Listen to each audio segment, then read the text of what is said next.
SPRO SAP reference IMG के ऊपर double click करना है। उसके बाद financial accounting, asset accounting, okay.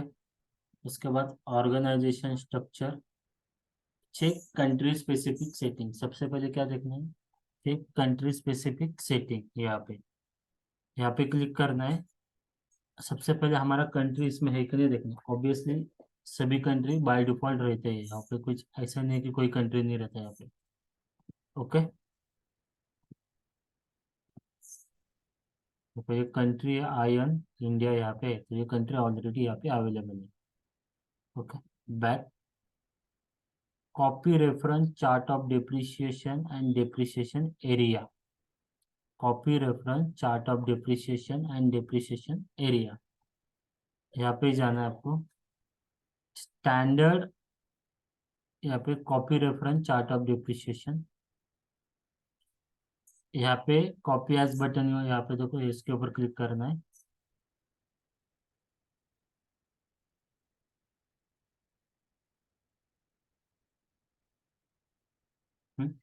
जो स्टैंडर्ड चार्ट ऑफ डिप्रिसिएशन है, जैसे चार्ट ऑफ अकाउंट है वैसे इस एसेट के केस में चार्ट ऑफ डिप्रिसिएशन है। यहाँ पे क्लिक करो, तो स्टैंडर्ड चार्ट ऑफ डिप्रिसिएशन आपको सिलेक्ट करना है। अभी इंडिया के लिए 0 आयन है यहाँ पे, ओके। ये आपको सिलेक्ट करना है। AD80 में यहाँ पे नाम डिफाइन करता हूँ, जो भी डेटा 0 आयन में सभी डेटा AD80 में आना चाहिए। कंटिन्यू बटन के ऊपर क्लिक करता हूँ, okay, yes, okay. Save button के ऊपर मैंने क्लिक किया यहाँ पे। कंप्लीटेड एक्टिविटी में जाकर तो देखो, चार्ट ऑफ डिप्रिसिएशन 0 आयन कॉपी टू AD80।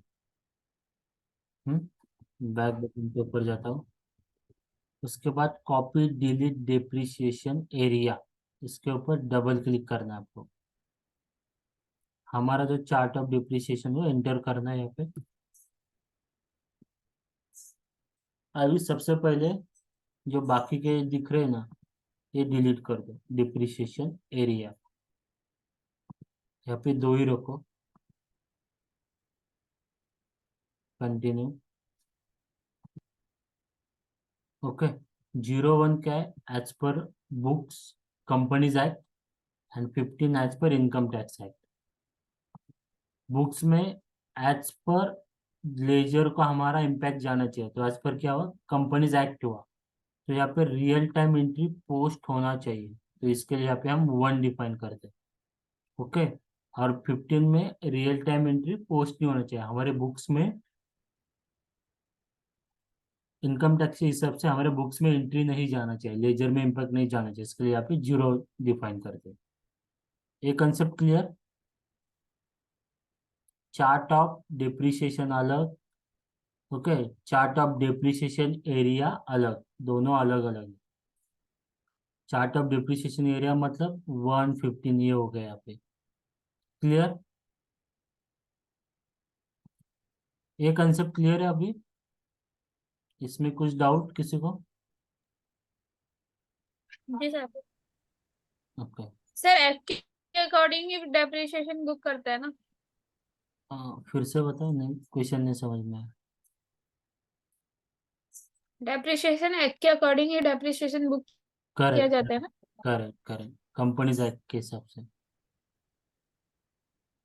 हाँ, इसमें ये फिर इनकम टैक्स में हाँ तो इसलिए तो वहाँ पे 1 और 0 क्राइटेरिया। 1 मतलब कि हमारे लेजर में इम्पैक्ट जाएगा। इनकम टैक्स में क्या डिफरेंस हुआ? इनकम टैक्स का डिप्रिसिएशन का कैलकुलेशन और परसेंटेज अलग है, और एक कंपनी का अलग है, इसके लिए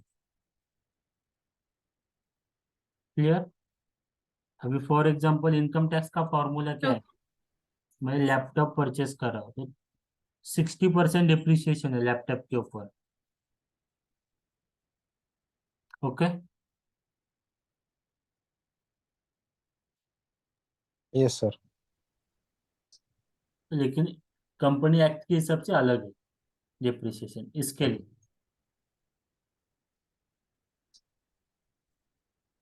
ये क्लियर है concept? Country specific setting, copy reference chart of depreciation area. उसके बाद जो हमने डेप्रिसिएशन एरिया है बनाए, वो हमारे कंपनी कोड को आसान करना है, लेकिन यहाँ पे असाइन नहीं करने देगा सिस्टम। यहाँ पे एरर तो करेगा सिस्टम। क्या बोल रहा है यहाँ पे? जो इंटीग्रेशन जनरल लेजर अकाउंटिंग में सबसे पहले assign input tax indicator for non taxable acquisition, यहाँ पे जाना है। थर्ड स्टेप, हमारा जो कंपनी कोड है यहाँ पे सर्च करो। यहाँ पे आपको G0 एंड A0 असाइन कर दो। परचेज साइड से 0%, सेल साइड से 0% वाला टैक्स कोड यहाँ पे असाइन करो। ओके, ये हमारा थर्ड स्टेप है इस केस में। उसके बाद आप यहाँ पे जाओ। यहाँ पे आप जो हमने चार्ट ऑफ डिप्रिसिएशन क्रिएट किया था, वो हमारे कंपनी कोड को आप यहाँ पे असाइन कर सकते हो। सेव बटन के ऊपर क्लिक करो। Okay, clear? इसमें कुछ डाउट?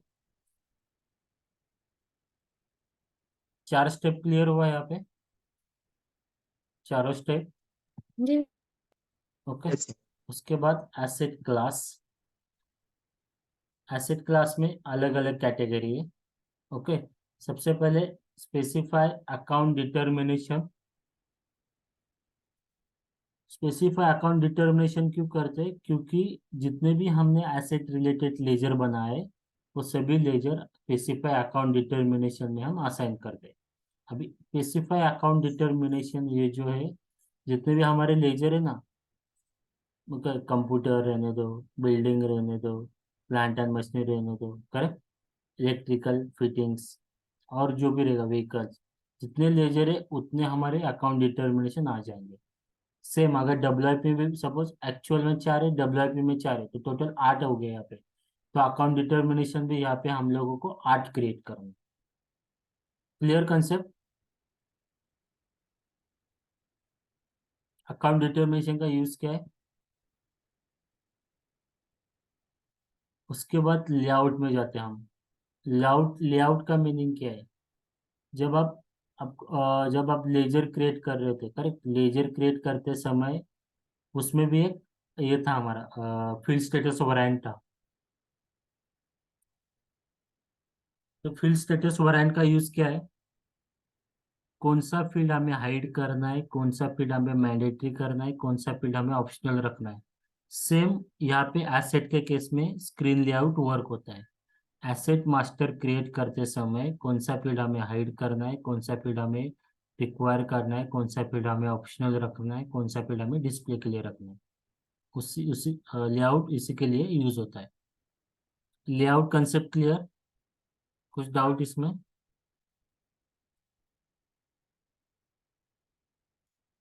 अगर नहीं समझ में आ रहा तो बताओ। नहीं सर। ओके। नंबर रेंज, अभी नंबर रेंज का यूज क्या है? अभी मेरे को बिल्डिंग के लिए अलग नंबर रेंज देना है, कंप्यूटर के लिए अलग नंबर रेंज देना है, एसेट मास्टर हम जब क्रिएट करते हैं ना उसकी नंबर रेंज, व्हीकल के लिए अलग नंबर रेंज देना है, डब्ल्यूआईपी व्हीकल के लिए अलग देना है, डब्ल्यूआईपी बिल्डिंग के लिए अलग देना है, डब्ल्यूआईपी प्लांट के लिए अलग देना है। तो नंबर रेंज यहाँ पे बाइफरगेट करता है। एसेट के लिए कौन सा, प्लांट एंड मशीनरी के लिए कौन सा नंबर रेंज देना है, प्लांट एंड मशीनरी डब्ल्यूआईपी के लिए कौन सा नंबर रेंज देना है। तो उसी सीरीज में हमारा एसेट मास्टर क्रिएट होगा।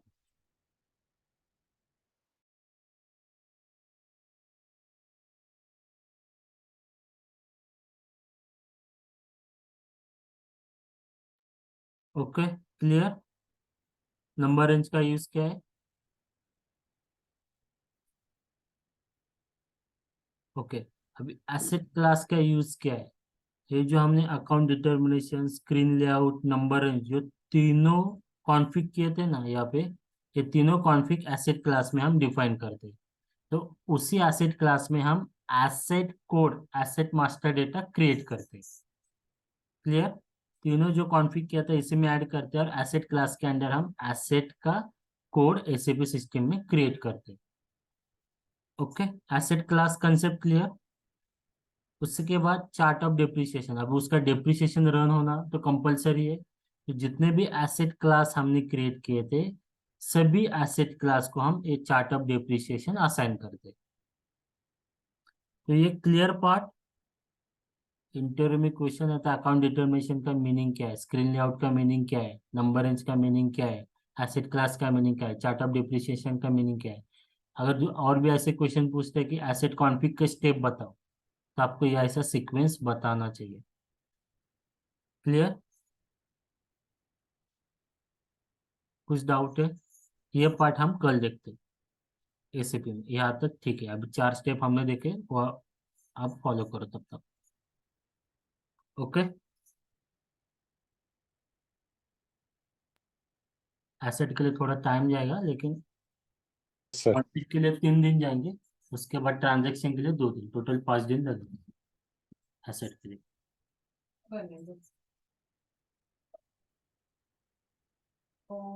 ओके। Okay sir. डाउट है तो बताओ। Okay sir. Okay, thank you.